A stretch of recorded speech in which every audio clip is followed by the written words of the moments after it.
स्वागत है आपका आज के हमारे नए क्लास में। आज की क्लास में जैसा कि हमने पिछली क्लास में आपसे कहा था कि डेली आपको रेगुलर 7:30 बजे वीडियो मिला करेगी फिजिक्स की। तो आज हमारी पहली क्लास है। इससे कुछ दिनों पहले हमने कई क्लासेस पढ़ाए थे फिजिक्स के, तो उन क्लासों के अलावा जो हमारे नए टॉपिक्स जो बचे हुए हैं उन पे हम आपको बताएंगे। तो आज का जो टॉपिक है हमारा वो है मूवमेंट ऑफ इनर्शिया। अगर आप पहली बार इस वीडियो को देख रहे हैं तो आपको बता देते हैं, यहाँ पर पढ़ाई जा रही है बीएससी फर्स्ट सेमेस्टर की फिजिक्स, क्योंकि जो बच्चे के पास केमिस्ट्री है, केमिस्ट्री लगभग हम पूरी कंप्लीट करा चुके हैं। अब बारी फिजिक्स की है, क्योंकि आपके एग्जाम जो है वो फिजिक्स का, अगर आपकी स्कीम नहीं चेंज हुई तो 6 अप्रैल को है, यानी मोटा मोटा मान ले तो 1 महीना आपके पास है। तो अगर आप जितना हम आपको बता रहे हैं ये सभी पढ़कर जाते तो आप फेल नहीं होंगे। ठीक है, तो चलिए आज का जो टॉपिक है उसको हम अच्छे से क्लियर करते हैं। आज का टॉपिक क्या है? मूवमेंट ऑफ इनर्शिया, जिसे आप हिंदी में बोलते हैं जड़त्व आघूर्ण। क्या बोलते हैं? जड़त्व आघूर्ण। अब भाई ये जड़त्व आघूर्ण यानी कि मूवमेंट ऑफ इनर्शिया क्या होता है? बहुत मेन टॉपिक है। इसके बगैर आप देखिए आगे जो कई बड़े बड़े डेरिवेशंस आएंगे उसमें मूवमेंट ऑफ इनर्शिया वर्ड आएगा। आपके एग्जाम में इसकी डेफिनेशन नहीं आएगी, लेकिन उन डेरिवेशंस को करने के लिए आपको ये पता होना चाहिए कि मूवमेंट ऑफ इनर्शिया होता क्या है। तो इसीलिए इस वीडियो को बना रहे हैं ताकि वहां पर आपको कंफ्यूजन ना हो। पहली बात, यहाँ पर मूवमेंट ऑफ इनर्शिया को समझने से पहले हम इनर्शिया को समझेंगे। ठीक है, इनर्शिया क्या होता है? जैसे कि कोई बॉडी है, बॉडी का मतलब मान लेते हैं आपने ले ली एक बॉल ले ली। ठीक है, आप एक बॉल ले लीजिए और आप उस बॉल को लुढ़का दीजिए। तो लुढ़काने से इस बॉल को क्या होगा? अगर वो मतलब मोशन करने लगेगी, जाहिर सी बात है, जब एक बॉल आपके हाथ में है, जब आप उस बॉल को लुढ़काएंगे, गिराएंगे तो मोशन में आ जाएगी। मोशन का मतलब है वो गति करने लगेगी, चलने लगेगी। तो वो तब तक चलती रहेगी जब तक उस पर से कोई बाहरी फोर्स लगाएगा नहीं।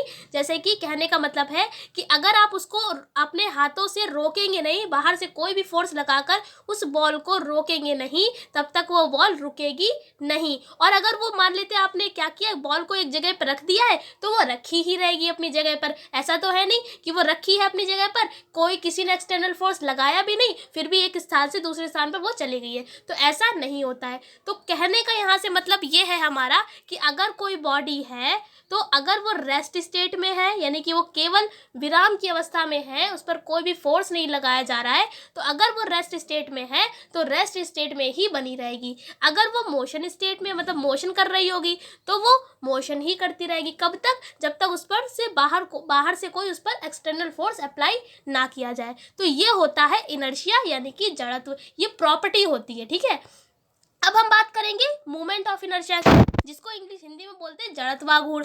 तो मूवमेंट ऑफ इनर्शिया का क्या फॉर्मूला होता है? फॉर्मूला होता है I बराबर mr²। I का मतलब यहाँ पर मूवमेंट ऑफ इनर्शिया से होता है। चाहे आप ऐसे समझ लीजिए, इनर्शिया का I ले लिया जाता है, इसलिए इनर्शिया को हम किससे डिनोट करते हैं? कैपिटल I से। अलग अलग बॉडीज के लिए अलग अलग मूवमेंट ऑफ इनर्शिया होता है, इसके बारे में हम आपको आगे बताएंगे। तो ये फॉर्मूला आप याद कर लीजिए, क्या होता है? I बराबर mr²। तो मूवमेंट ऑफ इनर्शिया क्या होगा? देखिए, m का मतलब भाई होता है मास। क्या मतलब होता है? मास। और गुणे में क्या चल रहा है? r²।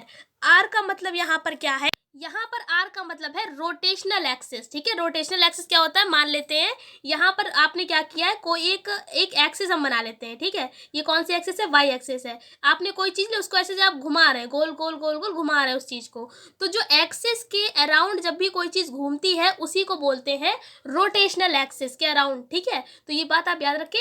ऐसी कोई बॉडी जब कोई एक्सिस के अराउंड घूमेगी, मान लेते हैं ये हम मान लेते हैं यहाँ पर एक्स एक्सिस मान लेते हैं, आप किसी चीज को इस तरीके से घुमा रहे हैं, मतलब इस तरीके से घुमा रहे हैं तो वो एक्स एक्सिस के अलोंग हो जाएगी। अगर आप कोई चीज इस तरीके से घुमा रहे हैं यहाँ पर इस तरीके से, तो वो वाई एक्सिस के अलोंग रोटेशन करेगी। ठीक है, तो आर यहाँ पर क्या हो जाएगा? रोटेशनल एक्सिस की डिस्टेंस है। अब यहाँ पर हम क्या आपको बताना चाह रहे हैं, यहाँ पर एक डायग्राम को हम समझाते हैं आपको। ये देखिए यहाँ पर जो बना रखा है, क्या किया है, ये यहाँ पर हमने मोमेंट ऑफ इनर्शिया I मान लिया है। कोई यहाँ पर बॉडी है, यहाँ पर बनाकर दिखाते हैं इसको। देखिए, कोई यहाँ पर एक बॉडी है, ये कोई बॉडी है जिसका मास हमने m मान लिया है, और ये यहाँ से लेकर यहाँ तक की जो डिस्टेंस है उसको हमने r मान लिया है। क्यों मान लिया है भाई? ये जब ये बॉडी रोटेट करेगी एक्सिस के अलोंग, इस तरीके से रोटेट करेगी, गोल गोल गोल गोल, ये किसके अलोंग रोटेट कर रही है? इस एक्सिस के अलोंग। यानी जब भी एक्सिस के अलोंग कोई बॉडी रोटेट करेगी तो बॉडी और उस एक्सिस के अलोंग कोई डिस्टेंस होगी। डिस्टेंस कुछ ना कुछ तो होगी, थोड़ी सी होगी, ज़्यादा होगी, कुछ तो डिस्टेंस होगी उसके बीच। तो उस डिस्टेंस को हम r मान लेते हैं। डिस्टेंस का मतलब है दूरी को हम r मान लेते हैं। अब क्या कर देंगे हम? दूरी को आर मार देंगे, इसका स्क्वायर कर देंगे, तो ये क्या हो जाएगा, मोमेंट ऑफ इनर्शिया के बराबर हो जाएगा। बस इसी को फॉर्मूला आप याद कर लीजिए, आई बराबर एम आर स्क्वायर। अब इसके बारे में हम जैसा फॉर्मूले में बताया है ऐसे लिख देंगे। क्या लिखा हुआ है कि किसी बॉडी का मोमेंट ऑफ इनर्शिया उसके मास और रोटेशनल एक्सिस से डिस्टेंस के स्क्वायर के प्रोडक्ट के बराबर होता है। कितना ईजी लिखा हुआ है, बिना रटे हुए आप लिख सकते हैं, बस आपको फॉर्मूला पता होना चाहिए। क्या है, आई बराबर एम आर स्क्वायर। इन बॉडी का जो मोमेंट ऑफ इनर्शिया होगा वो बॉडी के मास और रोटेशनल एक्सिस के स्क्वायर के प्रोडक्ट, दोनों के बीच क्या चल रही है, यहाँ पर गुणा चल रही है। गुणे को भाई बोलते हैं प्रोडक्ट, तो प्रोडक्ट के बराबर होता है। अब हमने मान लिया कि बॉडी का मास हमने एम मान लिया, रोटेशनल एक्सिस से डिस्टेंस आर मान ली, तो मोमेंट ऑफ इनर्शिया क्या हो जाएगा, आई बराबर एम आर स्क्वायर। अब इसकी यूनिट भी होती है, तो एसआई यूनिट जो इसकी होती है वो होती है किलोग्राम मीटर स्क्वायर। ये भी रटने की जरूरत नहीं है। देखिए एम का मतलब क्या है, मास, तो मास का मात्रक होता है यहाँ पर किलोग्राम। क्या होता है, किलोग्राम। या अगर आप सीधे सिस्टम में निकालें तो ग्राम होता है। ऐसी आर क्या है, दूरी है, तो दूरी का मात्रक क्या होता है, मीटर होता है। स्क्वायर था तो स्क्वायर लगा दिया, बीच में इनमें क्या चल रही है, गुणा, तो इस तरीके से डैश लगा देंगे। तो इस तरीके से आप केवल फॉर्मूले के बेस पर उसकी यूनिट, उसकी डेफिनेशन, उसकी डायमेंशन सब कुछ आप निकाल सकते हैं बिना रटे हुए। तो देखिए आपने निकाल लिया, इसका जो मात्रक हो जाएगा क्या हो जाएगा, एम का मतलब किलोग्राम, आर का मतलब मीटर, स्क्वायर था तो स्क्वायर लगा दिया, तो यूनिट क्या हो जाएगी, किलोग्राम मीटर स्क्वायर। अगर हम सीजे सिस्टम में बोले तो सीजे सिस्टम में क्या हो जाएगा, किलोग्राम को हटाकर ग्राम लगा दीजिए, मीटर को हटाकर क्या लगा देंगे हम, सेंटीमीटर, और स्क्वायर जैसा है वो वैसे ही रहेगा, तो क्या हो जाएगा, ग्राम सेंटीमीटर स्क्वायर। ठीक है।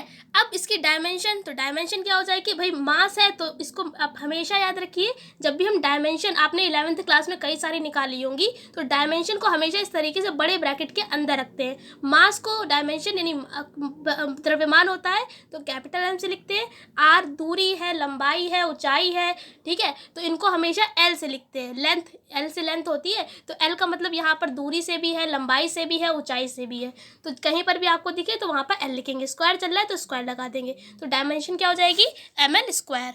तो आई होप इतना तो समझ में आ गया होगा। बिना रटे आप याद कर सकते हैं कि मोमेंट ऑफ इनर्शिया क्या होता है, किसी बॉडी का मास और रोटेशनल एक्सिस से डिस्टेंस के स्क्वायर के प्रोडक्ट के बराबर क्या होता है, किसी बॉडी का मोमेंट ऑफ इनर्शिया होता है। अब थोड़ी सी लाइन यहाँ पर एक और लिखी है कि किसी रोटेशनल मोशन में moment of inertia important role play करता है, जिस प्रकार लीनियर मोशन में मास इंपॉर्टेंट रोल प्ले करता है।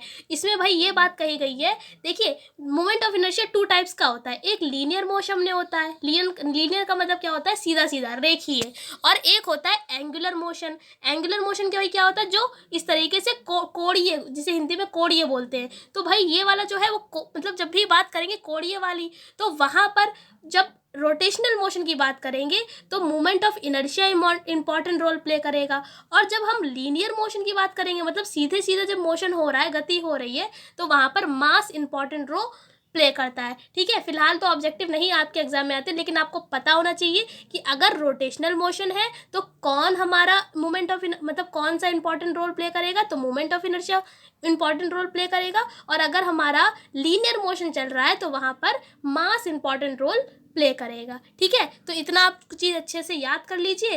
अब उसके बाद हम बात करेंगे, कई अलग अलग बॉडीज़ के लिए अलग अलग मोमेंट ऑफ इनर्शियाज होते हैं। तो देखिए जैसे कि अगर हम मान लें सर्कुलर रिंग है, रिंग का तो मतलब आप समझते होंगे, रिंग है, उसका मोमेंट ऑफ इनर्शिया क्या होता है, यही जो भी बताया था, हाँ मतलब आई बराबर M R square. Circular disc है, डिस्क का भी आई बराबर एम आर स्क्वायर होता है। सिलेंडर है तो सिलेंडर थोड़ा सा चेंज हो जाता है, आई बराबर हो जाता है M L square upon 12 R square upon 4। ये चेंज क्यों हो जाता है, तो देखिए सिलेंडर कुछ इस टाइप से होता है, तो भाई इसकी लेंथ भी कुछ होगी, तो लेंथ के लिए यहाँ पर एल लग जाता है और हमारा फॉर्मूला थोड़ा सा चेंज हो जाता है। फिर थिन रॉड, थिन रॉड का मतलब क्या होता है, छड़ होती है, छड़ी होती है, मतलब अगर कोई मोटी इस तरीके से छड़ी है तो उसका मोमेंट ऑफ इनर्शिया क्या होगा, आई बराबर एम एल स्क्वायर अपॉन में 12। यहाँ आर क्यों नहीं है, क्योंकि यहाँ पर इसकी डिस्टेंस है ही नहीं, बस क्या होगी, इसकी लेंथ होगी। उसके बाद सॉलिड स्फेयर है, भाई सॉलिड स्फेयर है, और यहाँ पर जो सर्कुलर रिंग है और स्फेरिकल सेल है, ये काफ़ी पूछे जाते हैं आपके, जब आप अपने न्यूमेरिकल लगाएंगे तो वहाँ पर काफ़ी होते हैं, तो इनका